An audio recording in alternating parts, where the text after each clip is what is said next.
మీరు మోషే ధర్మశాస్త్ర గ్రంథంలో రాయబడినంతటిని గైకొని అనుసరించుటకును మనసు దృఢం చేసుకొని ఎడమ కాని కొడుకు కాని దాని నుండి తొలగిపోక. ఇక్కడ చూసారా, చక్కటి మాట, చక్కటి దృఢమైన మనసు గురించి దేవుడు మాట్లాడు.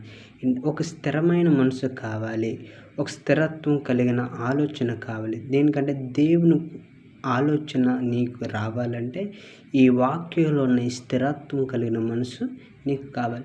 ఈ ఉపదేశం వింటున్న నీవు నీ జీవితంలో ఇంకనైనా దేవుని వాక్యం చదివేటప్పుడు కానీ, దేవుని మాట వినేటప్పుడు కానీ ఒక దృఢమైన మనసు నీకుందా, లేకపోతే ఒక స్థిరమైన మనసు ఉందా లేదా అని నువ్వు ఆలోచించుకోవాలి. ఒకవేళ నీకు స్థిరమైన మనసు ఉంటే, దృఢం కలిగిన మనసు ఉంటే, ఇది ఒక కొడుకు కానీ ఎడకు కానీ దేవుడు తొట్టిల్లకుండా నీకు ఒక నీతికరమైన మార్గాన్ని దేవుడు ఎంచబోతున్నాడు.